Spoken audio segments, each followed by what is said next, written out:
करते हैं कम्युनिज्म और सोशलिज्म, यानी कि साम्यवाद और समाजवाद। इनमें अंतर क्या होता है? बेसिकली दोनों एक चीज़ है, कम्युनिज्म से सोशलिज्म निकला है, लेकिन इनमें छोटा-छोटा डिफरेंट होता है।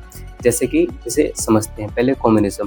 कम्युनिज्म होता क्या है? कम्युनिज्म में देश की सारी संपत्ति सरकार के पास होगी, गवर्नमेंट के पास होगी, गवर्नमेंट उसको सभी में बराबर वितरण करेगी, यानी कि सभी को बराबर देगी, कोई मेहनत ज़्यादा करे या मेहनत कम करे। इसे सामूहिक खेती के उदाहरण से समझते हैं। मान लीजिए एक खेत है जिसमें 10 लोग काम करते हैं, 10 लोग में 5 जवान हैं और 3 महिलाएं हैं और 2 बूढ़े हैं, बुजुर्ग हैं। इनमें सभी एक जैसे ताकत से काम नहीं कर सकते हैं, यानी कि जो जवान होंगे वो अधिक ताकत से काम करेंगे, वो अधिक काम कर पाएंगे, जो बूढ़े होंगे वो थोड़ा-सा उनकी अपेक्षा कम काम कर पाएंगे और महिलाएं भी पुरुषों से अपेक्षा कम ही काम कर पाएंगी। अब लेकिन जब सभी को पेमेंट दिया जाएगा, तो यानी कि मान लीजिए अगर एक दिन का 500 रुपए है तो सभी को 500 रुपए ही दिए जाएंगे।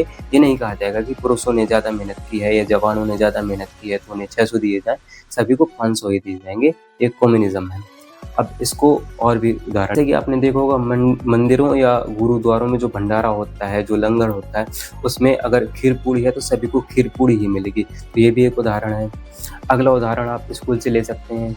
जो गवर्नमेंट स्कूल होता है, गवर्नमेंट स्कूल में सभी को यूनिफॉर्म और किताबें समान रूप से एक जैसी दी जाती हैं, तो ये भी कम्युनिज्म का उदाहरण है। सोशलिज्म में सरकार मदद करेगी लेकिन सभी लोगों को भी काम करना पड़ेगा और जो अधिक मेहनत करेगा उसे अधिक फल मिलेगा, जो कम मेहनत करेगा उन्हें कम फल मिलेगा।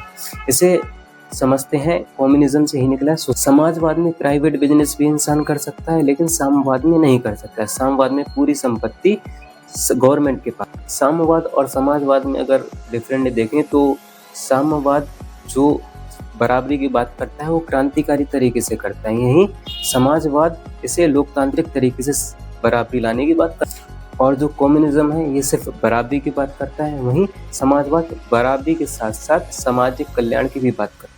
समाजवाद में सरकार सिर्फ लोगों की फंडामेंटल ज़रूरतें ही पूरी करते हैं, जैसे कि आप समझ सकते हैं स्वास्थ्य हो गया, शिक्षा हो गया, एजुकेशन और हेल्थ और ट्रांसपोर्टेशन यानी कि परिवहन, इनसे संबंधित ज़रूरतें ही सरकार पूरी करते हैं, बाकी लोगों को खुद ही करना पड़ता है। कम्युनिज्म और सोशलिज्म के और अंतर की बात करते हैं, इनके बीच में डिफरेंट क्या है।